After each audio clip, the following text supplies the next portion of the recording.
Bom, pessoal, boa tarde agora, que é o horário que eu estou gravando, fazendo essa gravação, tá?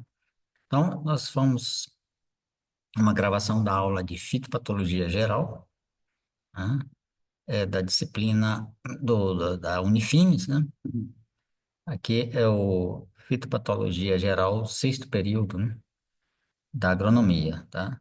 Então, nós vamos iniciar aqui a parte 2, né? Na parte sobre nematóide, a parte um a gente viu aspectos, características gerais, né? E a gente vai finalizar aqui, vai continuidade, né? Na parte 2 com os principais aspectos biotecnológicos, tá? Mostrar alguns sintomas de algumas doenças, né? Então, essa parte 4 aqui, né? Como está mostrando no slide, né? A gente tem a aula, essa publicação aqui, Nematóides 2016, né? Nematóide das plantas cultivadas, que é o nome do livro, tá? Página 61.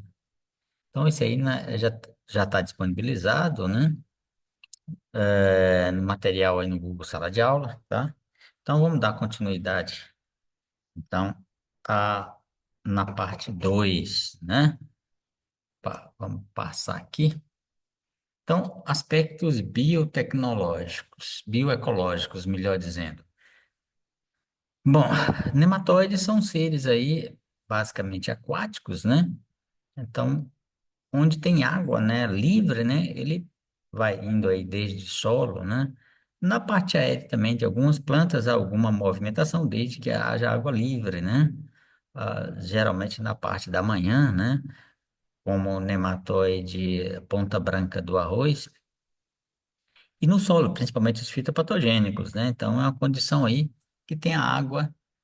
A água livre solo não é um encharcamento do solo, mas basta que tenha aí, nesses microcanais, né, filetes de água, né, na forma livre. Quando a gente fala filete de água, é alguns micra, né, uma espessura mínima aí, ao redor de partículas, formando assim uma continuidade, né, já propicia essa possibilidade aí de movimentação ao longo desses filmes de água, né, dando sequência às partículas, né?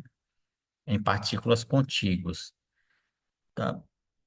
É, esses nematóides desenvolvem mecanismos que capacitam tolerar perdas graduais de água sobre o solo, né? É claro que ele está num ambiente que pode haver isso a qualquer momento, né? Mas, evidentemente, eles têm mecanismos fisiológicos que suportam, ele tem uma cutícula, né? E esses mecanismos fisiológicos, né, permite tolerar perdas graduais de água. Então, é importante a questão do perda gradual, né? Se houver um processo repentino, né? Não dá tempo que esses mecanismos fisiológicos de proteção sejam acionados, né? Então, alguns nematóides, principalmente aqueles que são transmitidos, que são disseminados, né? E podem sobreviver em sementes. Sementes é uma estrutura, né? Que ela é uma estrutura basicamente que tem que ser seca, né? Para que ela permaneça de uma safra para outra. Então, nessa condição seca, o nematóide pode abrigar nematóide. Então, isso já implica que esse nematóide suporta essas condições aí secas. É claro que desde que, né, haja um processo gradual aí, né? Em que então eu permita o nematóide se adaptar, né? Ou tolerar, né? Então, vamos dizer assim, o período, dessa forma, então, né, nematóide pode sobreviver ali em sementes. Aí, no caso aqui do arroz, por exemplo, né, entre uma glomela e outra, aquela casquinha do arroz, né? O nematóide é pequenininho, ele pode se alojar ali, né? Há um processo de dessecamento. Ah, Esse processo de dessecamento, vamos dizer que o arroz, o nematóide, ali na fase ali de enchimento do grão, né? Ele se aloja ali da panícula do arroz, se aloja e depois quando você colhe, né, a condição já é uma condição seca, né? Uma secagem natural, né? Você tem ali a formação do grão, o grão leitoso, mas entre as glumelas ali, até você colher, você tem alguns dias, né? Em que é um processo natural de seca natural ali daquele naquela panícula. Então, esse é o tempo suficiente para que os nematóides se adaptem aos mecanismos fisiológicos para suportar aí depois, quando você colhe esse arroz, longos períodos, né? Basicamente, o tempo de viabilidade germinativa dessa semente do arroz, tá? Então, o nematóide vai estar ali, então, entre as glumelas, em função dessa capacidade, né, de adaptação a essa condição de seca, né? Então, o metabolismo dele está praticamente inativado, né? E aqui mostrando, né, o ciclo de vida de todos os nematóides. Então, basicamente, ele vai ser formado um ovo, né? A partir da reprodução sexuada ou por partenogênese. Esse ovo vai ter um desenvolvimento um embriológico, né? Vai formar um embrião, tá? E desse ovo, né? Ainda dentro do ovo, há um nematóide, ele está formado aqui já na fase aqui. Aqui, essa primeira fase aqui, né? Então, vai do ovo ao desenvolvimento embriológico e essa primeira equidise, né, a perda da casquinha do nematóide. O nematóide perde aquela, da mesma forma que em inseto, né, perde o exoesqueleto, a parte externa, o nematóide perde aquela casquinha aqui. Então, essa primeira equidise se dá, até essa primeira equidise, o juvenil é chamado J1, né, fase juvenil 1, né. Depois que ele sofre a primeira equidise, ele passa a ser J2. Então, a primeira de troca de pele acontece ainda dentro aqui do ovo, né? Do que a gente chama de ovo. Evidentemente, num determinado momento, ele vai sair aqui, já na forma de S2, ele vai eclodir, como está mostrando a imagem aqui, né? J2. Essa fase J2 é o que a gente chama o estágio infectante para a grande maioria dos nematóides, ou, não, melhor dizendo, é a única fase em que ocorre a infecção, principalmente para os nematóides sedentários, tá? Agora, tem exceções. Pratilencos, por exemplo, ele pode infectar na fase J2, mas pode nas outras fases, né? Inclusive na fase adulta. Ele pode penetrar, né, na planta e infectar, tá? Mas assim, boa parte dos nematóides, principalmente os que têm os endoparasitas, né, migrador ou sedentário, ele tem aí o, essa fase J2, né, como uma fase infectante, né, que a gente chama. E aqui você tem dois indivíduos machos, né, quer dizer, aliás, um indivíduo macho e uma fêmea, né, em que, bom, esse desenvolvimento juvenil vai até a quarta equidise, né? Então, a partir da quarta equidise, né, já dá início já aparece, né, já eclode, já sai da casquinha o indivíduo adulto, né? Quer seja macho ou quer seja fêmea, né? Então, novamente, a gente tem a fase juvenil J1, né, que é ainda antes da eclosão, né? Logo após que ele eclode, que sofre equidise, ele pode eclodir, né, já na forma de J2, pode sofrer aqui, dependendo, se ele infectar dentro da planta, pode passar de J2 para J3, né, quando ele sofre a segunda equidise, né, já emerge o J3, tá? Na terceira equidise emerge o J4, né?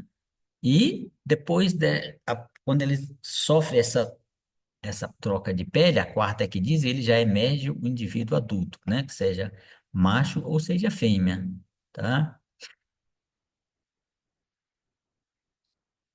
Ah, então, só para repetir o que a gente já mostrou ali no quadro, né? São quatro estágios juvenis, né? De J1 a J4. A partir do J4 já emerge o macho ou a fêmea. No gênero Chifnema, apenas três estágios juvenis podem ser reconhecidos em alguma de suas espécies. Então, aí já é, né? Alguma especificidade, algum detalhamento. Os estágios biológicos são definidos, né, por essa troca de pele, ou por essa equidise, né? Então, em cada troca, né, antes de haver o rompimento da cutícula velha, né, é formada uma nova cutícula, né, em substituição anterior, né? Nessas ocasiões, o estilete bucal também é substituído, né? Então, em cada fase, você tem a perda, né? Ou a troca e a formação de um novo aparelho bucal, né? Em substituição ao anterior. Na maioria dos fitonematóides, a primeira que diz acontece ainda no interior do ovo, como foi mostrado ali na imagem geral, tá? Os machos têm ciclo biológico mais curto e não parasita plantas, em diversos gêneros de fitonematóides, tá? Então, na maioria dos nematóides, a fêmea é que é um indivíduo parasita, né? O macho tem a função, se ele tiver alguma, é função copulatória, né? Função reprodutiva, né? Por isso certamente eles não têm muito, têm menos importância, né? Quer dizer, não tem importância nenhuma como parasita, mas são importantes indiretamente, né? Para a construção de populações e formação de fêmeas, que então terá especificamente essa ação parasita. As fêmeas se alimentam até alcançar a maturidade sexual e durante o período de oviposição, né? Claro, né? As fêmeas, elas têm que produzir vários indivíduos, têm que se alimentar para ter matéria orgânica, né? Para esse processo, né? E algumas particularidades, né? A Globodera, que é o nematóide, e ele ataca aí a batata, né? Você tem a Pterodera, que a fêmea forma cisto também, é o nematóide cisto da soja. A Globodera também, ele forma cistos também, né? A fêmea. Meloidogine provoca sintoma de galha em muitas plantas hospedeiras, né? Nessas três gêneros, os juvenis e as fêmeas se tornam sedentários, tá? E mudam de filiforme a salsichoides, né? Nesse gênero, juvenis masculinos J4 readquirem a forma filiforme esguia e alongada no caso, o macho, né? Enquanto a fêmea vai se tornar o que a gente chama de obesa, né? Ou nessa forma de um globo, né? Parece chamado globodera, mais cilíndrica, heterodera, a forma do pera, né? Ela tem uma cabecinha, uma ponta, né? E meloidogine, né? A forma de gordinha, uma salsicha mais gordinha, né? Então, nesses três gêneros, então, as fêmeas têm formas que a gente chama obesas, né? Então, o macho tem forma filiforme. Filiforme significa mais fininha, né? Comprida e fina, né? É,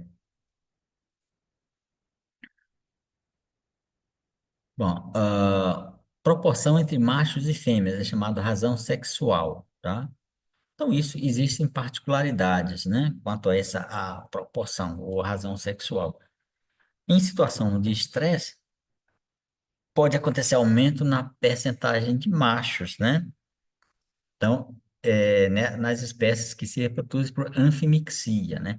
Anfimixia é aquele tipo de reprodução em que há o ato copulatório, né? Você tem a fêmea e precisa do macho para que haja a fertilização. Então, cada indivíduo é especializado, né? Ou seja, é fêmea ou macho.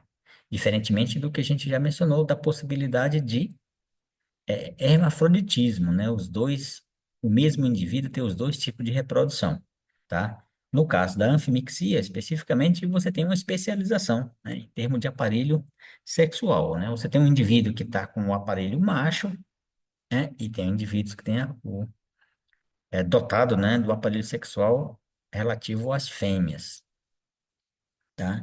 Então, nesses animais aí de reprodução, nesses nematóides, né, que se reproduzem por anfimixia, né, uma condição de estresse, né, a proporção de machos aí tende a ser maior, né?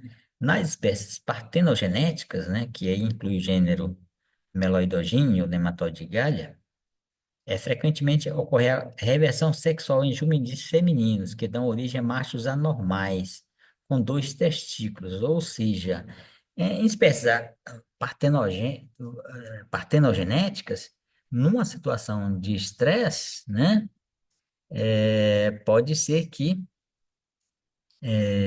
ocorra essa, vamos dizer assim, essa tentativa, né, de formação de machos, só que são machos com dois testículos, né, chamado diórqueos, né,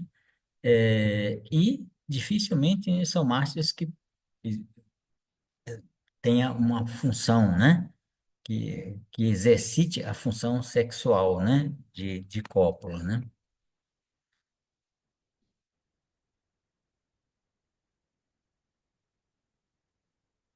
Bom, estratégia de sobrevivência. Aqui, novamente, a gente está repetindo aqui, especificando, né? O texto, né?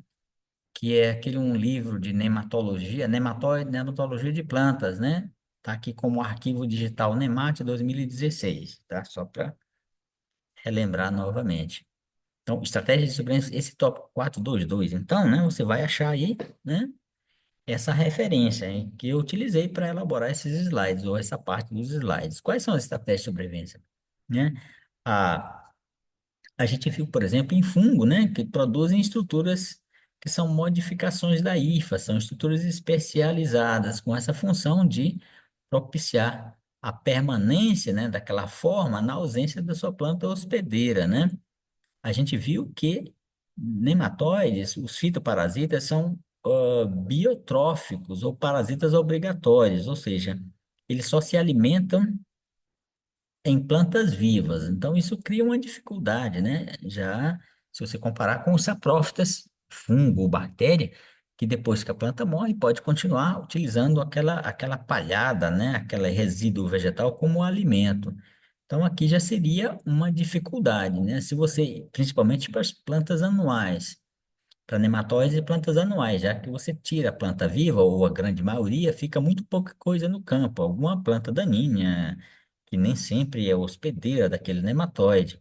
Então, no caso de plantas anuais, isso é uma dificuldade operacional, que evidentemente esses nematóides conseguem suplementar, né? Já que eles estão aqui presente até os dias atuais. Vamos falar assim, e uma dessas estratégias é a dormência, né? Então, ou seja, é o estado de inatividade metabólica, né?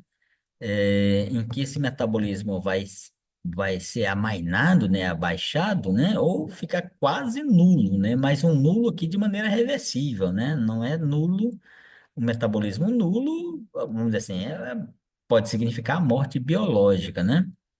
Mas é um nulo que pode ser revertido a ser reativado, vamos dizer assim, né? Ele permite a sobrevivência na falta de água, na falta de oxigênio, temperatura muito baixa, né? No caso da falta de água, né? Eu já tinha dado o exemplo aqui de nematóides, Aphelencoides besseas, que sobrevive e é disseminado na semente, né? Então, depois que você colhe o arroz, o Aphelencoides besseas causa a ponta branca do arroz. Você colhe, e ele, antes de você colher o arroz, ele já migrou ali e se estabeleceu ali entre aquelas casquinhas, né? Do arroz, aquelas duas casquinhas, tá? Então, essa dormência faz com que ele mesmo na falta d'água, né? Que é uma condição que você tem um grão armazenado, ele consiga, né? Sobreviver através dessa dormência, né? Desse estado de metabolismo amainado, né? Bom, aqui a gente já, caso de dormência eu já tinha mencionado antes, né? No caso aqui da semente do arroz, ele pode ser armazenado, quando você armazena a semente do arroz, pode estar numa umidade relativa de até 10%, né? Então, mesmo nessa condição de 10% de umidade da semente, né? O fungo pode, ou desculpe, o nematóide, né?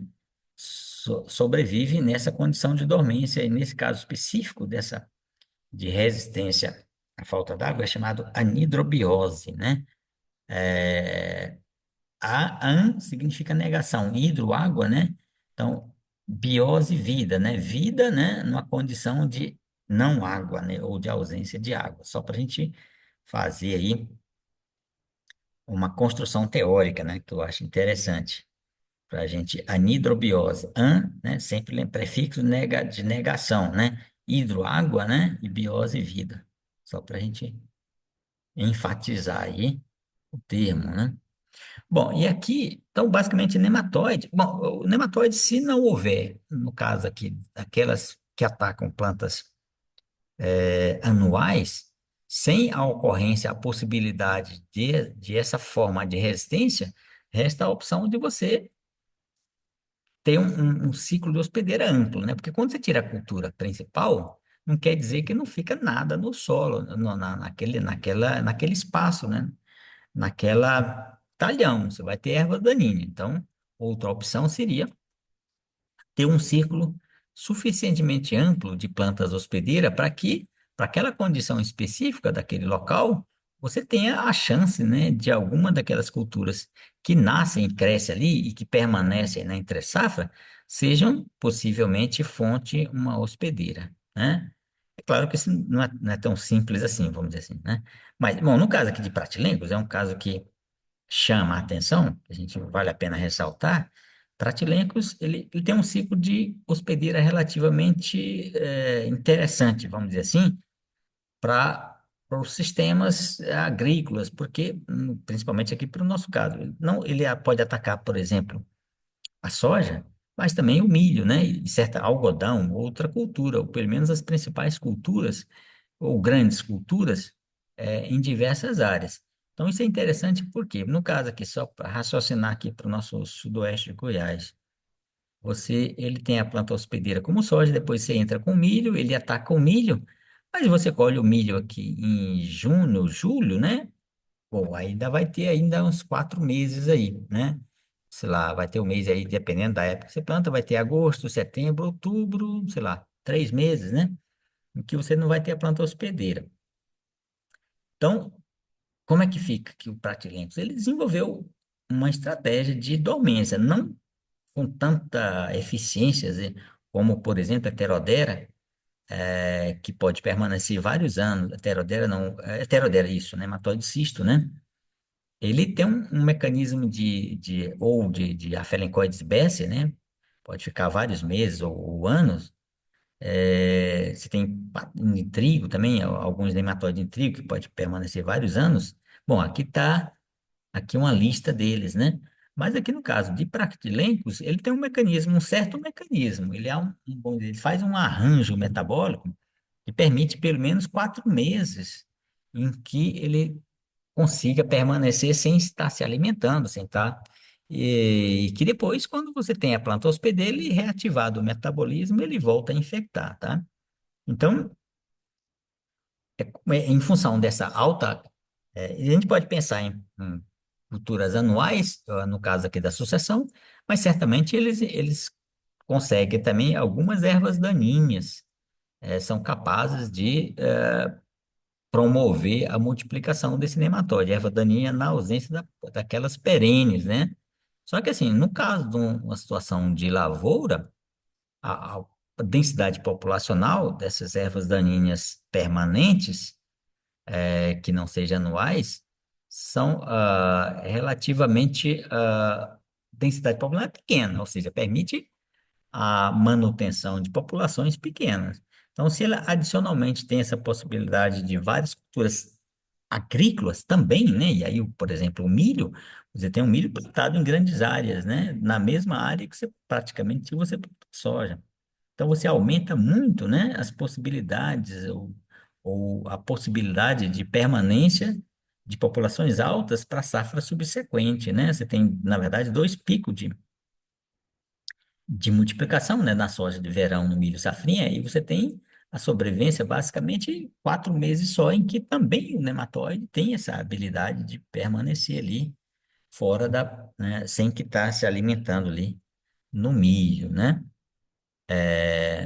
Nesse caso, ele pode estar também em algumas ervas daninhas, infestantes. Bom, e aqui a gente tem para alguns exemplos, né, nessa tabela, sobrevivência de nematóide durante períodos de ausência de água, ou seja, na semente. No caso aqui, Angina agrostis, né, que é um nematóide, isso ataca o trigo, né, ele pode permanecer 10 anos, aí vai depender também da espécie, Angina agrostis, desculpe, 4 anos, né? Você tem Angina amsíncria, 11 anos, você tem aqui a angina tritícia do trigo, 32 anos, só o tempo que ele pode. É claro que, normalmente, a 32 anos, ele sobrevive mais tempo do que a própria semente em que ele está. Se você deixar a semente do trigo ali 32 anos, certamente o nematóide, ou ele não vai germinar, né? A semente, que já perdeu o poder germinativo. Mas o nematóide, né, se você jogar essa semente, mesmo que ela não germine, ela vai estar alojando ali. O nematóide é vivo, né? Se tiver hospedeira de trigo ou outra hospedeira, ele pode infectar, né? Pode ser uma fonte de inóculo, melhor dizendo. Ditilencos de Pisácea, ele pega o alho, né?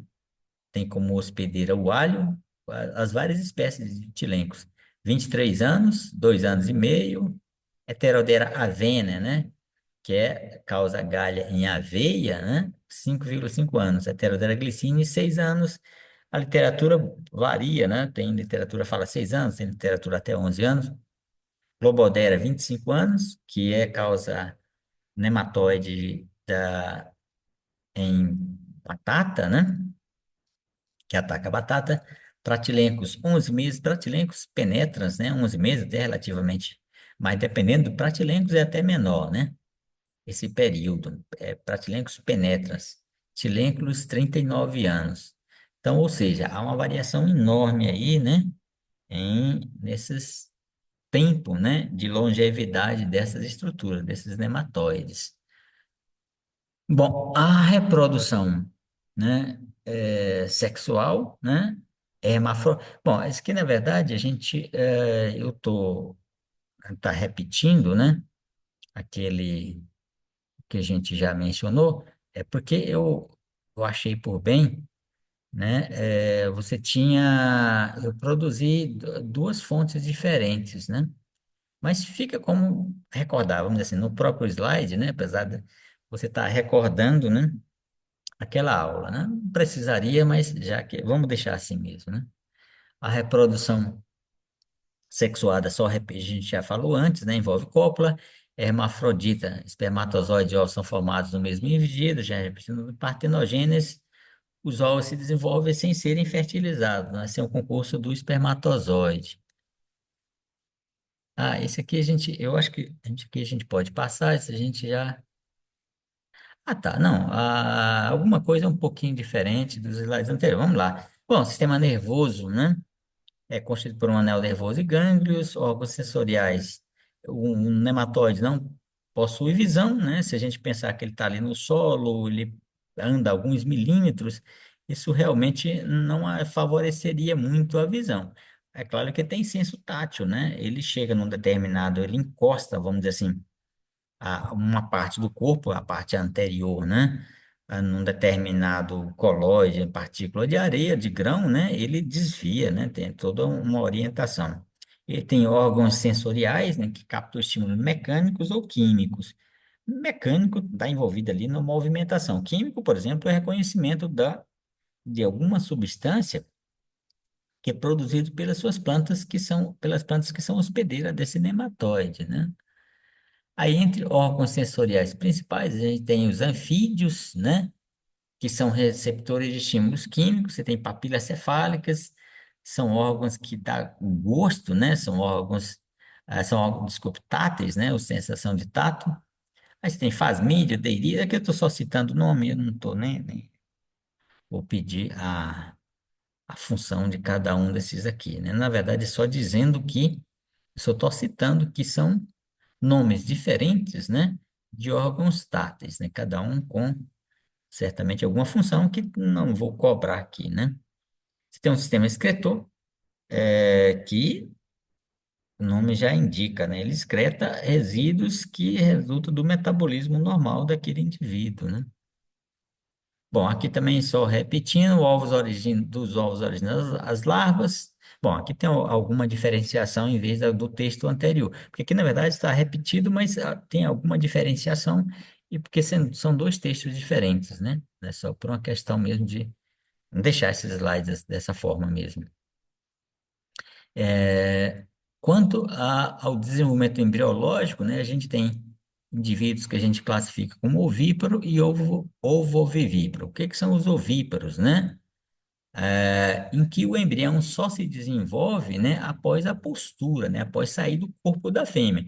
Então, ocorre a fusão, né, do óvulo, do espermatozoide com o óvulo, né, a formação do ovo, mas o embriãozinho, aquela célula inicial, né, que é gerada a partir da fusão permanece estagnada, vamos falar assim, né? Então, só depois que esse ovo sai do corpo da fêmea do nematóide, né, é que começa a haver divisões celulares, formação do embrião, tá?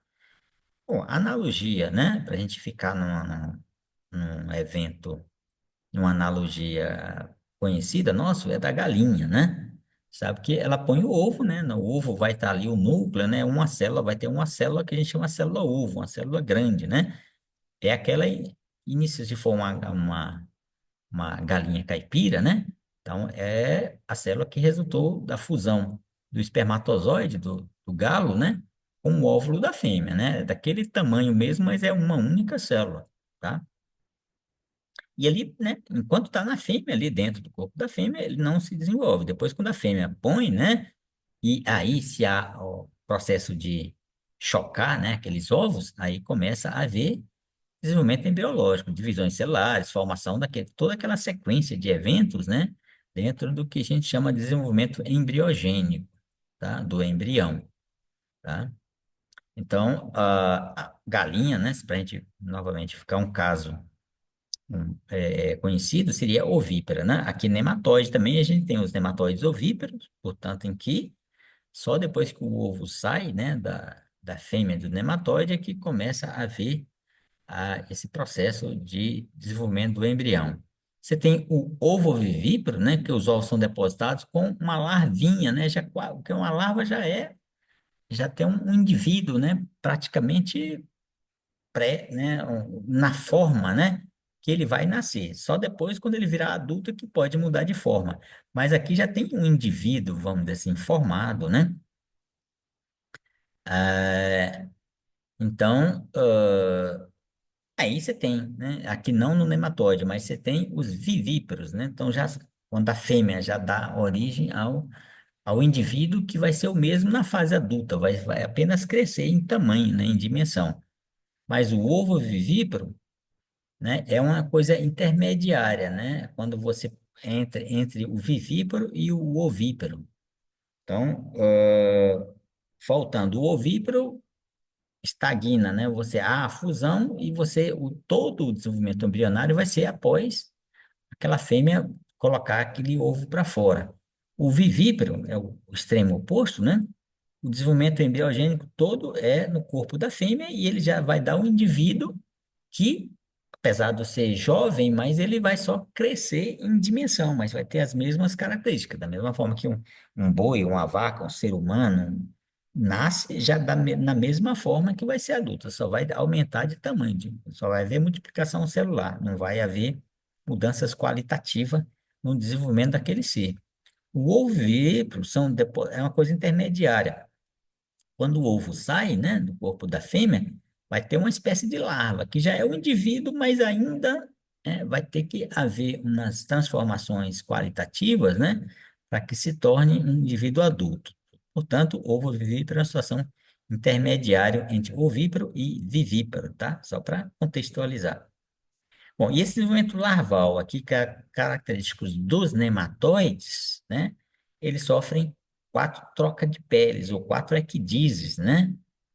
O período entre uma troca e outra é chamada fase larval, né? Após a quarta equidise, a gente já viu nos slides anteriores. Então, só repetindo aqui, né? Só memorizando mais. Aqui também a gente já viu isso no texto anterior. Você tem essa divisão em ectoparasitas, endoparasitas migradores e endoparasitas sedentários, tá?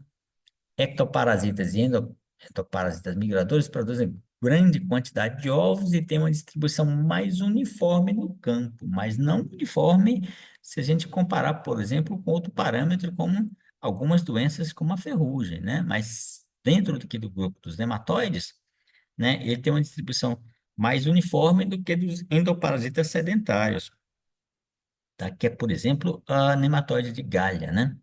Os ovos, no caso do nematóide de galha, são acondicionados na ooteca, que é uma camada, uma mucilagem que eu já tinha mencionado antes também, né? Aqui a gente só está dando o nome de ooteca. É uma mucilagem que a fêmea põe os ovos, depois ela secreta essa mucilagem que vai, vamos dizer, envolver aqueles ovos. Então, essa mucilagem vai endurecer, né? Tem um certo endurecimento e formar como uma proteção, fazer uma proteção mecânica aqui para aqueles ovos que são colocados ali, ou no solo, né? Ou dentro mesmo no interior do tecido vegetal infectado, tá? Então, eles tendem a ter uma distribuição mais em reboleira ou em manchas no campo, né? Ele pode sofrer um processo de metabolismo rebaixado, né? O reversível nulo também, né? Isso é importante para a sobrevivência na ausência de plantas hospedeiras, né? Principalmente as hospedeiras anuais. Eles podem formar cistos, né? No caso específico, o nematóide de cisto da soja, né? Do gênero Heterodera, como Heterodera glycinis. O cisto, o que que é? A própria fêmea, né? Que ela expele no início da vida, da fase reprodutiva, algumas larvas, né?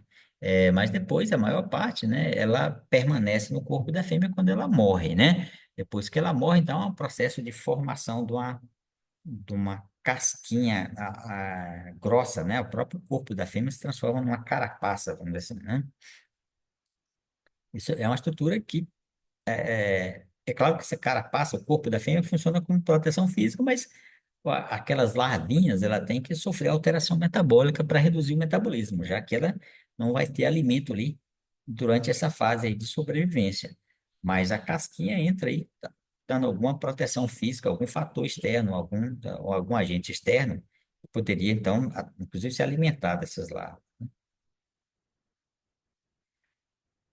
Ação dos nematóides sobre as plantas hospedeiras. Essa parte aqui a gente ainda não tinha falado, né? Então, como é que o nematóide pode provocar dano na planta, né? Ou que tipo de ação, né? Ele tem várias, três categorizações, né? Aí vai depender do nematóide da espécie, né? Então, evidentemente, uma primeira categoria são aqueles nematóides que provocam ação traumática no tecido infectado, né? Isso ocorre de que forma, né? Isso aqui é característico dos endoparasitas migradores, já que no próprio processo de deslocamento dentro do tecido, ele vai amassar, vai degradar, ele tem uma força, vamos dizer assim, muscular, uma capacidade de movimentação dentro do tecido que pode eventualmente destruir, né? Aquela estrutura celular, além do que ele suga também o conteúdo do citoplasma, fica as paredes e com um pouco mais de pressão mecânica, ele vai destruir, vai formar cavidades dentro da parede. E ao longo, à medida que ele vai se deslocando, né, vai deixando essas cavidades. Então, esse é tipo, portanto, dos endoparasitas migradores, essa ação traumática, tá? Então, muitas vezes, nem sempre, mesmo antes que não ocorra a sucção naquele tecido, só a passagem, né, através daquela parte lá, né, e a ação mecânica do corpo nematóide comprimindo as paredes pode traumatizar ou quebrar aquela célula, mesmo que ele não faça a ingestão do conteúdo citoplasmático. Então, é uma ação traumática em si, uma ação mecânica, né? Outra ação espoliadora, que é o desvio mesmo, a sucção do nutriente, né? Que é o objetivo final do nematóide, né? Então, quer dizer, essa ação transmática pode ser indireta ou não, vamos dizer assim, ele, mesmo que ele não esteja se alimentando ali, né? Naquele local, né? Evidentemente, quando na ação espoliadora, ele se refere especificamente ao ato de ele fazer a sucção daquele conteúdo, né? Como a gente já falou antes ali naquela estratégia de alimentação, das estratégias de alimentação. Então, sucção, né? Do conteúdo. E alguns têm ação tóxicas, né? São toxinas ou enzimas pironematóides que são prejudiciais à planta. Então, não é uma ação espoliadora, que quando ele faz isso, necessariamente ele não está se aproveitando ali daquela parte morta, daquele tecido morto, daquelas células mortas, né? É uma ação puramente tóxica, tá? Então, tem essas três. É claro que, quando a gente fala isso aí, cada nematóide você tem nematóide que não tem ação tóxica, aí vai depender do nematóide, né? Então, pode ter ação traumática e ação espoledora. Platileno, certamente, ele tem ação traumática esfoliadora, né? Etc. Bom, sintomas, tá? Sintomas no campo e na planta. Quais são os sintomas no campo, né? Já dividindo aqui dessa forma. Bom, a gente já sabe que nematóide, ele infecta ali basicamente a raiz, a grande maioria, né? A gente tem as exceções, algumas poucas exceções, como a ponta branca do arroz. Você tem um nematóide em trigo, né? Que causa umas galhas ali no grão do trigo, tá? Mas, vamos dizer assim, a maioria dos nematóides, eles afetam ali o tecido radicular. Se ele afeta o tecido, qual a consequência disso? Qual a função do tecido radicular? Qual a função do tecido radicular? Da sustentação à planta, mas absorver água e elementos minerais, que vão ser importantes, né, esses elementos minerais, para a construção, né, das estruturas, né, dessa planta, né? Então, se ele compromete, né, boa parte desse tecido radicular, qual a consequência? Você vai ter realmente deficiência mineral, mesmo que você tenha colocado a adubação recomendada, né, em função da impossibilidade ou da dificuldade de obtenção ou de passagem da água ali através do sistema radicular. Pode provocar. Então, isso vai dar em quê? Tamanho desigual das plantas, tá? Só para a gente chegar aí nesse tamanho desigual das plantas. Murcha nas horas mais quentes do dia. Também é a mesma coisa. Se o sistema radicular está absorvendo menos água, ali é porta de entrada para menos água, pode faltar ali a planta murchar. Folhas e frutos de menor tamanho, né? Já que foi comprometido, né? A nutrição daquela planta, declínio vagaroso, você basicamente a cada ano você produzir menos, né, do que o esperado, né?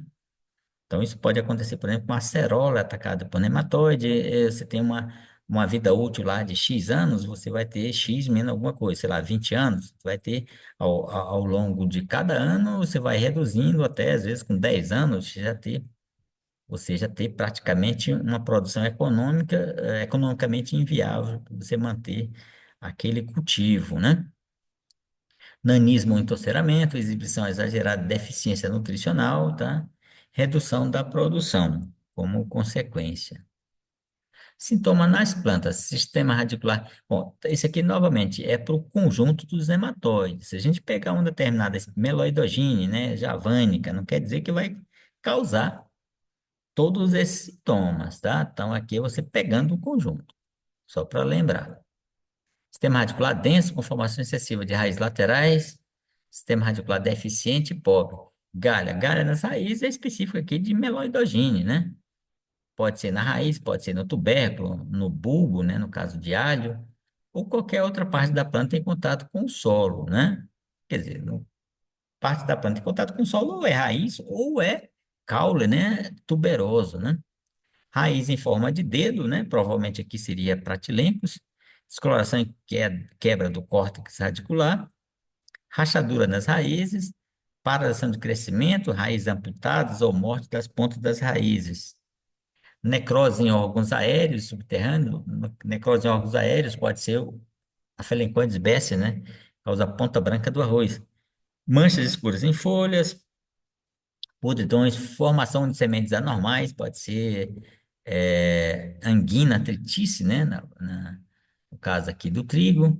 O anel vermelho do coqueiro tem um nematóide específico aqui do coqueiro e do dendezeiro, né? Que é o Radinaphelenthes, que é um nematóide que ele, inclusive é um nematóide com um padrão diferenciado, né? Por quê?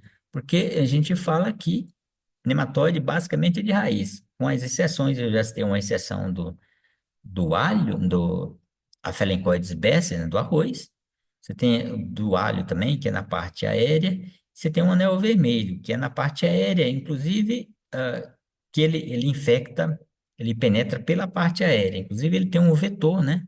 Que é um inseto, um besouro, então, do grupo aí Coleóptera, que vai carregando os próprios nematóides, e quando ele, bem ali naquela se a gente olhar uma palmácia, na parte, bem no olho, né, que a gente chama, é um lugar que acumula água, né? Que você tem aquelas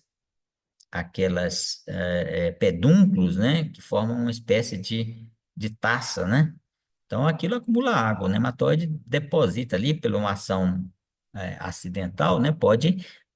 Quando ele se alimenta de uma planta doente, ele pode carrear nas patinhas, ali no corpo dele, nematóide. Principalmente quando há uma contaminação da larva, né? Que penetra a larva do nematóide. A fêmea coloca o ovinho dentro do tecido vegetal, germina.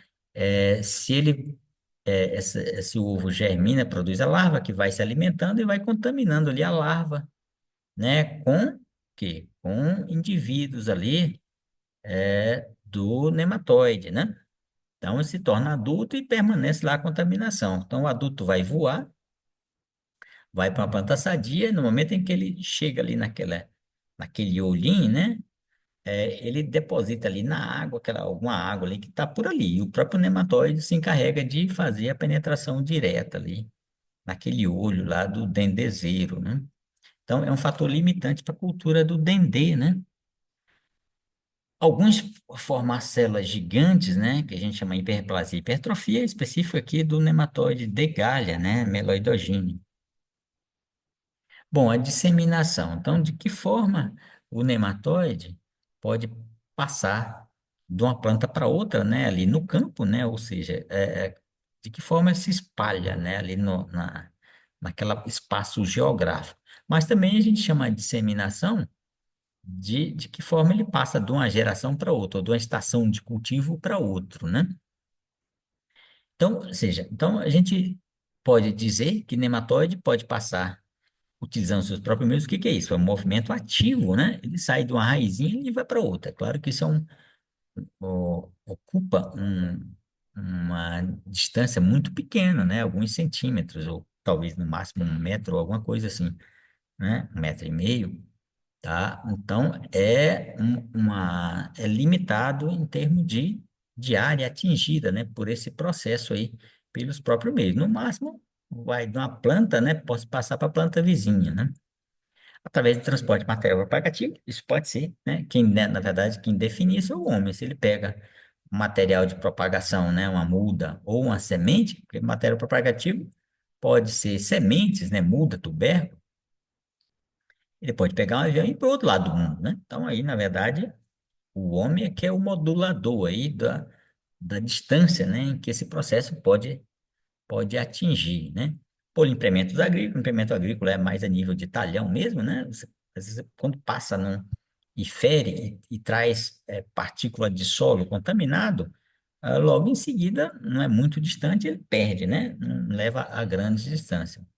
Por animais domésticos, né, que por ali eventualmente capturam alguma partícula de solo, basicamente, né, ou algum fragmento vegetal, possa levar, né? Isso provavelmente não seja tão significativo, mas animal que anda por ali, né? Algum animal e fuça ali, sei lá, porco, alguma cateto, algum bicho que fuça ali e acaba levando, né? Inseto, né? O inseto eu já dei o exemplo aqui do anel vermelho, do coqueiro e dendezeiro, né? Por água de irrigação e infiltração, né? Desde que haja escorrimento, evidentemente, principalmente se haja escorrimento superficial, né? Aquelas irrigação localizada, gotejamento, certamente não tem possibilidade, mas em locais em que há, então, um deslocamento de água, né? Num certo volume. E aqui a gente tem aqui os principais nematóides, né? Aqui, né, dentro dessa classe, né, Cessernenta. Aí você tem a subordem Tilênquida. Eu não peço para ninguém decorar isso aqui, pessoal. A gente só apresenta esses nomes para vocês terem uma leitura mesmo, né? Uma primeira, vamos dizer assim, contato com esses nomes, mas não peço para ninguém decore isso aqui. Mas, de qualquer maneira, a gente tem que repassar, né? Eu acho, tá? Então, você tem Tilênquida, né? Que o estomatostilete é desse tipo aqui, tilencoide, o esôfago é tilencoide, né? O tipo de estilete é estomatostilete, são parasitas de órgãos subterrâneos, tá? Então, de raiz, né? Dentro aqui de tilênquina. Você tem a felênquina, que são portadoras do mesmo estilete do caso anterior, são esôfago afelencoide, são parasitas de órgãos da parte aérea. Então, desse grupo aí, né? A felênquina, tá? O pessoal que pega a parte aérea, no caso são bulbos, pode ser aqui tem o Aphelencoides esse do arroz, né? E tem uns que atacam o alho, né? Então, basicamente, a gente só destaca aí essas duas subordens, né? Tilênquida e a felênquida, tá? Só para constar mesmo, né? Método de controle de fitonematóides. A gente separa aqui métodos culturais, né? Biológicos, físicos e químicos. Quais são os métodos culturais, biológicos, físicos e químicos? Métodos culturais. Rotação de cultura, que você está fazendo uma mudança, né? Cultural, um trato cultural, né? Você tem uma planta que você planta no ano, você substitui no verão seguinte por outra planta, né? Então, isso é um método, é um trato cultural, né, que você está implementando ali o seu empreendimento na sua lavoura. Então, rotação de cultura é um deles. Inundação, que pode ser em caso de pequenas áreas, e você pode fazer isso para, se você deixa, eu falei que você disse que o nematóide gosta de água, ele se movimenta na água livre. Mas assim, mas ele precisa de água para se movimentar, mas precisa de oxigênio também. Então, o que acontece quando você inunda por um período de tempo necessário, vamos dizer assim, para cada. Não é só você inundar na mesma hora, tirar, não funciona, né? Você tem que deixar um certo. A técnica exige um certo período. Então, se você ir inundando, você vai propiciar baixa oxigenação, né? Ele precisa de oxigênio. É claro, você diz, mas na água tem oxigênio dissolvido, mas é numa quantidade e provavelmente o nematóide não capture esse oxigênio aí dissolvido na água, né?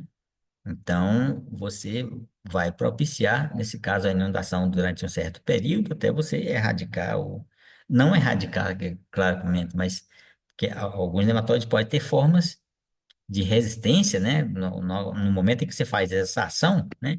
Você é uma determinada população que está na forma de resistência e, portanto, ele vai permanecer, mas você vai reduzir o potencial de inóculo, né? Com essa técnica. Nenhuma técnica sozinha promove a eliminação ou a erradicação de um determinado, mesmo que seja de um determinado campo, tá? Depois que entra uma determinada doença, raramente você elimina ali, principalmente em grandes áreas, né? A não ser que seja numa área micro, né? Operações culturais como aração e gradagem, né? Já que quando você ara e você, de certa forma, você expõe aquelas partes, camadas que estão ali naquele horizonte mais baixo, né? Para a incidência direta da radiação solar. No momento que você não tem a cultura no campo, o nematóide há alguma migração para a parte mais úmido, ele não fica ali na superfície, né? Porque ali é muito quente, né? Imagine ali 2 horas da tarde, você vai num campo que você não tem lavoura, né? Mesmo que você tenha a palhada, mas vamos dizer que seja um plantio direto, você ele ainda pode ficar ali embaixo, né? Tá certa proteção, mas seja no método de preparo mecânico do solo, você tem ali uma incidência na superfície alta, né? Então, eles de qualquer nematóide, ele pode migrar, ou então se ele está na raiz, né, a raiz está lá embaixo, né? Ele vai estar tem uma certa proteção ali naquelas camadinhas ali, né, 10 centímetros, 20 centímetros, 10 a 20. Quando você faz esse processo aqui de aração ou gradagem, você pega meio que inverte um pouco, né? Aquela camada ali de 10 a 20, você joga para cima. Então vai sofrer a ação da radiação solar, né? Que vai dessecar esse nematóide, né? Vai propiciar uma redução, então, populacional aí. Então, a aração em gradagem acaba por, é claro que não elimina novamente, né? Mas você reduz aí um quantitativo aí da população, né?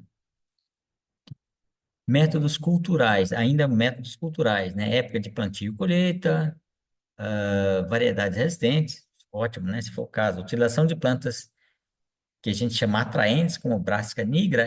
Brassica nigra é um tipo do grupo aqui das crucíferas, né? Tem um nome popular, não sei, né? É mais conhecido lá no Rio Grande do Sul. Você tem plantas repelentes, né? Que é Tagetes, ou cravo de defunta, Crotalaria spectabilis. Você tem plantas armadilhas, uma delas é essas crotalárias da vida, né? Que ela atrai esses nematóides, principalmente os endoparásitos sedentários, só que esse nematóide ele penetra e não completa o ciclo, né? E acaba morrendo. Então, a gente pode separar aí essa utilização de... você tem ainda a mamona, né, que tem uma ação específica, produz a ricinina, que pode matar o nematóide também, né? A mamona é uma nematicida, né? Uma planta nematicida. Métodos biológicos, né? Utilização de nematóides predadores, bactérias, fungos, vírus, protozoários. Embora você tenha na ciência, né, falando isso, né, detectando essa ocorrência, mas ainda que eu saiba, não tem outra. Quer dizer, você tem algumas bactérias, na verdade tem, né, que tem mais recentemente do bacilos, que tem eventualmente alguma ação aí sobre nematóides. Você tem aqui, tem um exemplo aqui de um fungo, né, que foi Dactylela, né, que foi observado parasitando aqui ovos de meloidogênio. É claro que foi observado a nível de pesquisa, né? Que eu saiba, não tem isso como um produto comercial. Uma coisa é você detectar isso, né? A nível no laboratório, ou mesmo no campo, mas numa situação, numa amostra específica. Outra coisa é você ter um produto comercial, né? Que tem uma eficiência razoável, né? Métodos físicos, esterilização do solo através de calor úmido e de parte da planta pela água aquecida, né? Parte da planta é a parte que você vai, o tubérculo, alguma coisa que vai utilizar como material de propagação. Claro que esterilização de solo úmido, ele é viável em casa de vegetação, estufa, né? Você pode colocar aquele solo numa autoclave, né? Ele vai trespassado aquele solo ali por água, vapor de água quente, né? Que vai matar o nematóide pela ação da temperatura. Métodos químicos, você tem nematicidas, né? Que tem no mercado, né? Fumigantes ou sistêmicos. O próprio Furadan, né? Ele é inseticida e nematicida, né? Você tem outra molécula química também, que é similar ao Furadan, me esqueci o nome dele agora, que são inseticidas também e são nematicidas, né? E aqui você tem alguns fitonematóides, né? Mostrando a imagem mesmo, você tem um grupo aqui mais à esquerda, mostrando as formas vermiforme, né? De várias dimensões, uns pequenos, outros grandes, esse desenho de tamanho que está em escala. E é mais à direita, você tem as fêmeas, no caso aqui, que a gente chama de obesa, né? Forma de pera, heterodera, né? Forma mais ou menos de um limão, meloidogênea também, é gordinha, né? Forma de um limão, tá? E tem umas mais gordinhas, salsichode, rotilenculus, helicotilenculus, eles formam uma hélice, a fêmea, né? Então, são diferentes formas aí em diferentes espécies de nematóides. Aqui só mostrando o detalhe daquela primeira imagem, né, que se tinha todos os nematóides. Aqui a gente só recortou aquela imagem, né? Bom, aí você tem dois indivíduos, né, aqui explicitando aqui as partes sexuais com os nomes, ovários, né, aquela questão que a gente falou ovários monodélficos, didélficos, a posição em relação à vulva, né? Dá para você ver aqui, tá? Aqui só mostrando também a cabeça. Estou mostrando aqui com a seta, esse estilete seria essa estrutura, essa pontinha aqui, né? Essa estrutura é caniculada, ele tem uma, como é que chama? É oco, né? Então isso aqui sai e entra aqui da abertura oral, né? Através da abertura oral, tá? Então, ele suga, né, o alimento vai passar através desse tubo aqui, né, e vai, então, já adentrar o sistema digestivo, né, os órgãos digestivos. Aqui mostrando os diferentes tipos de esôfago, né, tilencoides, afelencoides e dorilaimoides, tá? Então, o esôfago, né, pega a partir aqui do procorpo, né, até aqui, essa região, né? O metacorpo, que é uma parte do esôfago, que é uma estrutura glandular, muscular, melhor dizendo, né? Que é o responsável pela ação de sucção, essa compressão, isso aqui, né? Aqui está, por exemplo, o metacorpo, aqui no afelencoides, tá? Bom, então são particularidades aí da anatomia. Bom, o esôfago, dependendo de cada tipo de esôfago, né, você vai ter os diferentes grupos aqui, né? Hierarquicamente posicionados, ou taxonomicamente posicionados. Aqui a gente já viu isso aqui, tá? Só para recordar, ovo, formação do J2, J3, J4, tá? Repetindo. Aqui você tem a família, né? O gênero, espécie e aqui o nome, né, da doença e evidentemente, em alguns na sua hospedeira, nematóide da semente do trigo, nematóide cisto da soja, nematóide de galhas em várias plantas, né? Etc. Alguns principais nematóides fitopatogênicos, vamos lá. Você tem parasita de raiz, parasita de parte aérea, parasita de bulbos, parasita de caule, transmissor de vírus, parasita de raiz. A gente tem essas espécies, né? E aqui mostrando um sintoma de campo, um sintoma em reboleira, né? Morte em reboleira aqui no milho, né? Causado pela ação de nematóides. Bom, o gênero Meloidogene, as principais espécies no Brasil. Você tem arenária, apla, incógnita, javânica. Aqui no Brasil, principalmente incógnita e javânica são as duas principais. Então, ela forma essas galhas aqui, como a gente está mostrando aqui, e num detalhe, num desenho histológico, né? A gente vê isso aqui dentro, né? Essa fêmea aqui, né? Dentro aqui do tecido, tá? Aqui mostrando aqui já uma imagem mostrando todo o sistema radicular. Aqui está melhor, né? Eu estou com a pontinha aqui, é, mostrando esse aspecto pipocado aqui da raiz. É claro que isso aqui, às vezes, você pega uma planta que não esteja doente, né? Com aspecto, com sintoma nenhum, para você fazer o diferencial aqui. Aqui tem tubérculo de batata, né? Também, aqui não dá para ver, evidentemente, cenoura também. Tem umas raizinhas finas bem aqui que vão estar pipocadinhas, né? Vou falar assim. Aqui só mostrando aqui fêmea de nematóides, aqui é heterodera, né? Então são várias, aqui já dentro do tecido, né? Várias imagens aí de nematóide. Vamos passar galha em tomate, galha em melão, né? Então, evidenciando aí essa capacidade de, no caso aqui de nematóide de galha, de muitas espécies, né? Galha é o gênero Meloidogene, né? Galhas em alface, em batata, nematóide de galhas, várias espécies, cenouras com raiz digitado pela ação de nematóide.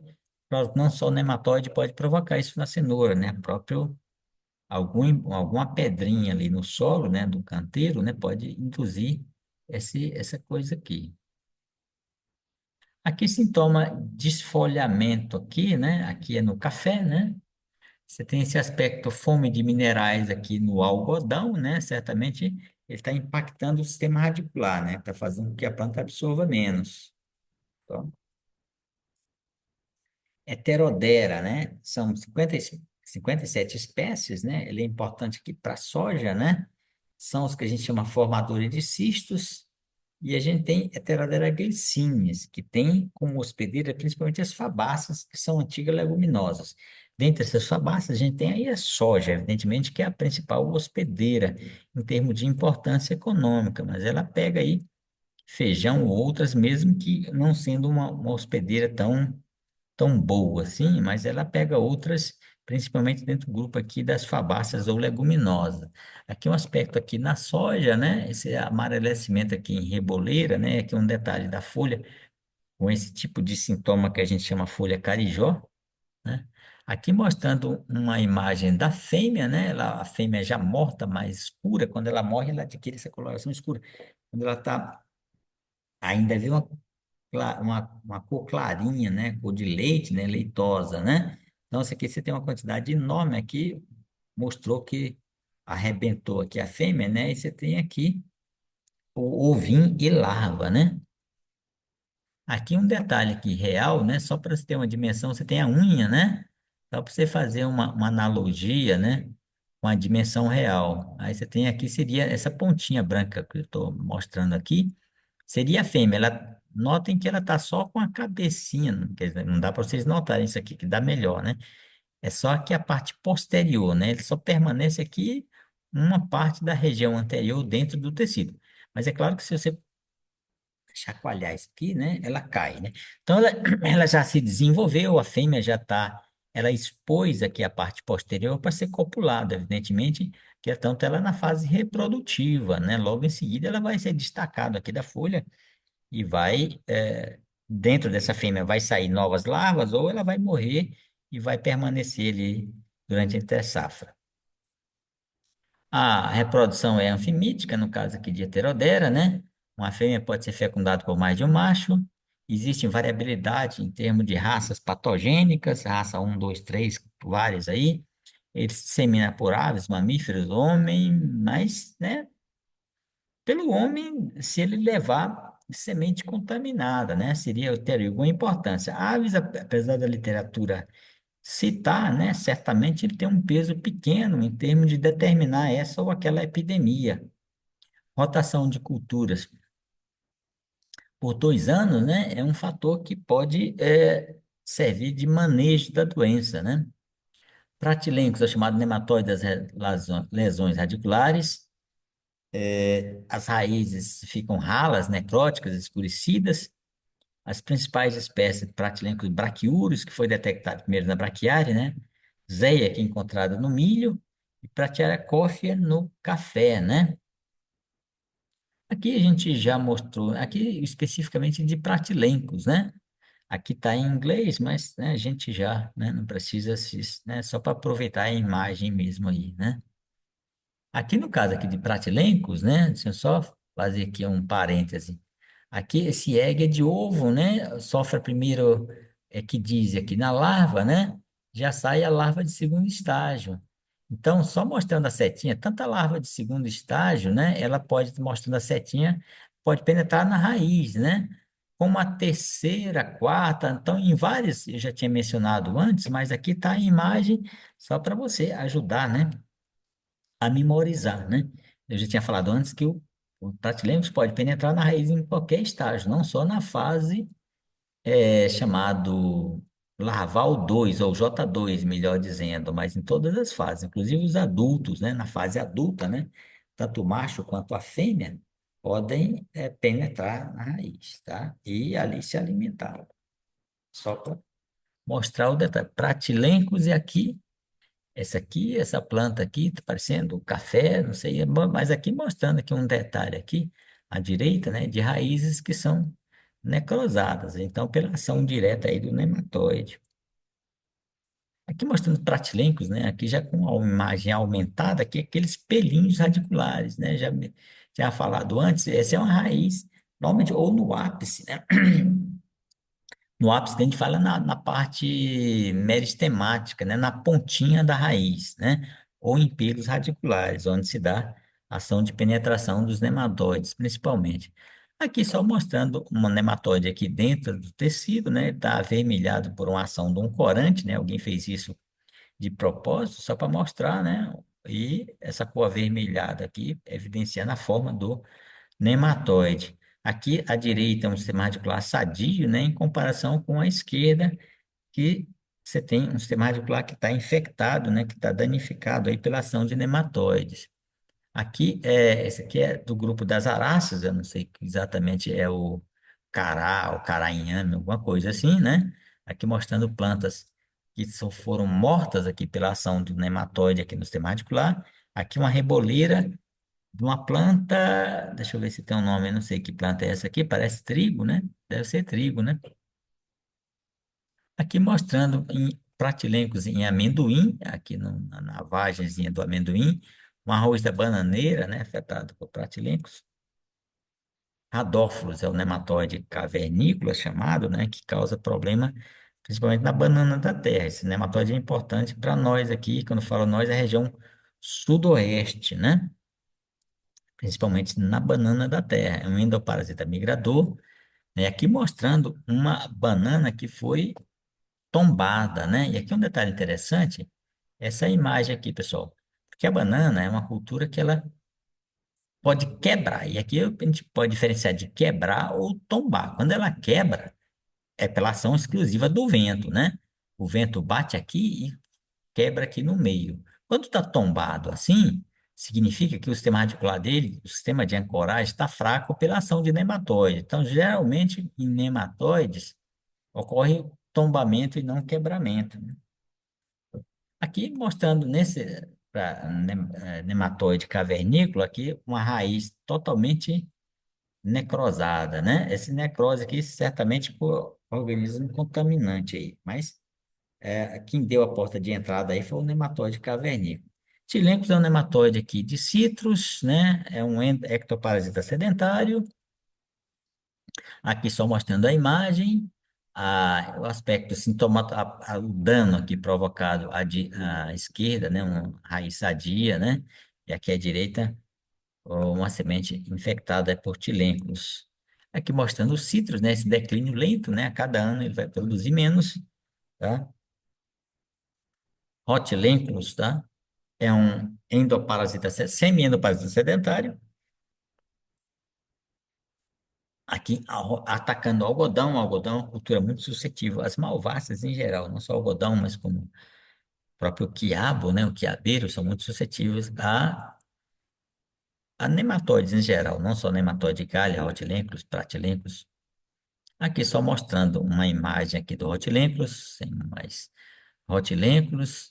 Bom, parasitas da parte aérea, a gente tem aqui nematóide das folhas, né, que tem a Phelencoides best, que causa ponta branca do arroz, né, nematóide de galha em sementes, que é a Anguina tritis, semente no caso de trigo, nematóide do bulbo e da arte, do alho, né, que é o Ditilencos.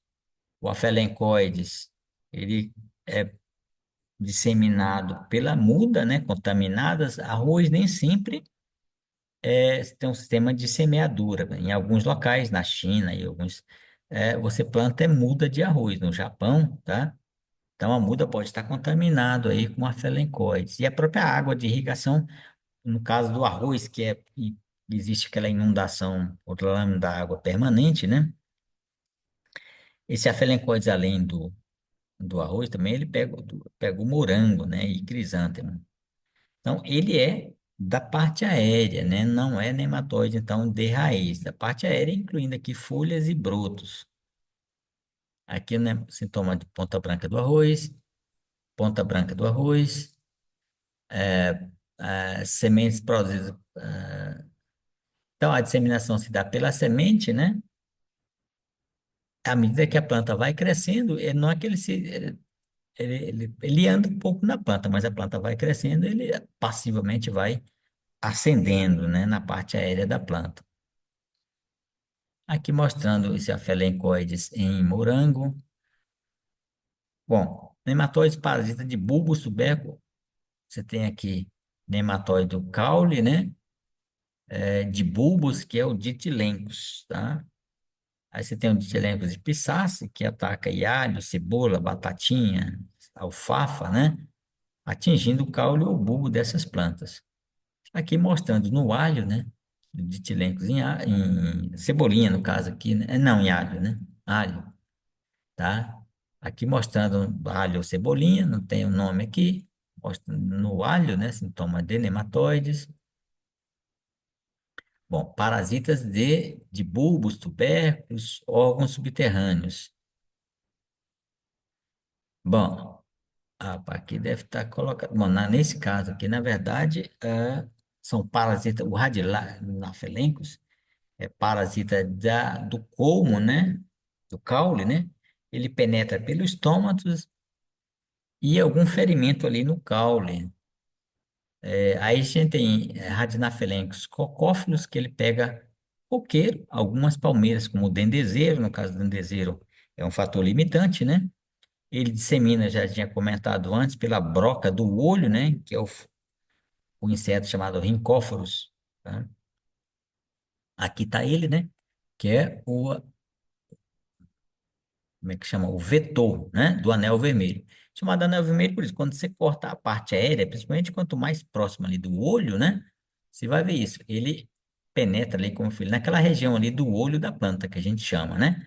Então, isso aqui é uma reação da planta, né? Que é o sistema vascular, né? Certamente, como reação à ação do nematóide, né? Acaba provocando esse avermelhamento aqui. E como consequência, pode manter aqui, essas plantas aqui são plantas mortas, né? Já pela ação continuada aqui do nematóide, né? Esse é um coqueiro, né? Nematóides transmissores de vírus. A gente tem algumas gêneros, né? Como Chifnema, Longidoros, Tricodoros, tá? Que são transmissores aqui de vírus, tá? Aqui tem importância mais acadêmica, né? Mas esse Tricodoros, ele transmite aqui esse TRV, né? Bom, falar um pouco aqui de controle, né? Rotação de culturas com amendoim, né? Se você tem, por exemplo, a Heterodera, né? Que ataca a soja, Heterodera glycinis, e se faz a rotação com amendoim, tá? Aqui nesse slide está mostrando, na verdade, um experimento, né? Onde você tem áreas contínuas de soja, só mostrando aqui, né? Em que você plantou novamente soja. Em áreas que você tinha feito uns 2 anos antes, a rotação, né? Milho, amendoim e plantou, por último, a soja. Então, olha a diferença. 2 anos em que foi precedido de milho e amendoim, você tem essa estatura aqui, comparado com. Bom, o slide aqui não está muito claro, mas é uma diferença que dá para intuir aqui em termos de altura, né? Eu mesmo já, na prática, já vi isso, né?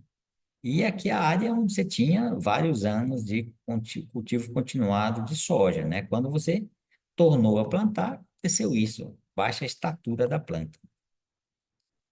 Aí você tem a imagem mostrando uma situação de um fungo, né? Que ele funciona como uma armadilha. Esse lacinho aqui, né? É a estrutura do fungo, tá? Aqui é o nematóide, esse verme. Você vê que me parece que ele foi laceado aqui, né? Como se laça boi, né? Então, isso é uma situação que acontece na natureza, que pode ser responsável, né, por algum nível de controle, né? É claro, como eu já mencionei antes, não quer dizer que não, para a gente não tem um produto, vamos dizer assim, comercial, né? A base disso aqui, que seja recomendado aí. Pelo menos que eu saiba, não, mas eu com a certeza que não. Aí, métodos físicos, só mostrando a imagem, né? A solarização. É possível, né? Quando você tem pequenos volumes de solo em situações de canteiro, você pode distribuir numa superfície qualquer, sei lá, no cimento, né? Ou você pode pegar essa massa de solo e colocar como é que chama? Autoclave, né? No caso da autoclave é o calor úmido, ele gera um vapor que passa através daquela camada de solo, né? E vai matar, né? Vai esterilizar, né? É, água quente, né? Também é outro método, aí no caso essa parte, você pega o tubérculo ou o material de propagação que você vai plantar e submete água. É claro que você tem uma metodologia, você tem o tempo certo, a temperatura certa, né? E é só dando um spoiler, vamos dizer assim, né? A metodologia específica tem que ser trabalhada, tem que ser investigada, né? Métodos químicos, e aqui a gente tem uma lista aqui, né? De nematicidas, esse Aldicarb é bem antigo, né? O famoso Temic. O carbofuran também é bem antigo, é o Furadan. Aí você tem outros aí, desses aqui, os mais comuns aqui no Brasil, o Aldicarb é bem antigo também, e carbofuran, né? Aí você tem um counter também, um pouquinho mais recente, que é o Terbufos, né? Que eu acho que é da Baia. É recente assim, mas não é nem tanto assim, né? Bom, a maioria desse aí talvez esteja mais indicado para os Estados Unidos, né? Aqui a gente teria que buscar no agrofit, né? Quais são as moléculas recomendadas aqui para. No caso aqui do furadan, o pessoal usava muito você tratar aqui, você vai pulverizar furadan, não tem condições. Na verdade, a gente trata aqui no caso do furadan, a muda, né, que você vai plantar, né, com todo cuidado, que aí você vai principalmente visando aqui o nematóide cavernícola, mas também a broca da bananeira, né, tem um inseto também. Então, como ele é um inseticida nematicida, né, ele já serve para os dois principais fatores, né, limitantes aqui, né. Então, o furadan, né, é utilizado por alguns produtores aí. Bom, e aqui a gente encerra, então, né?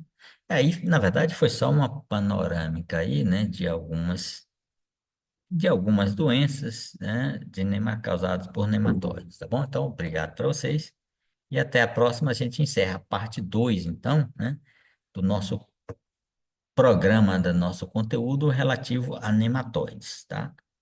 Então, bom aproveitamento, até a próxima.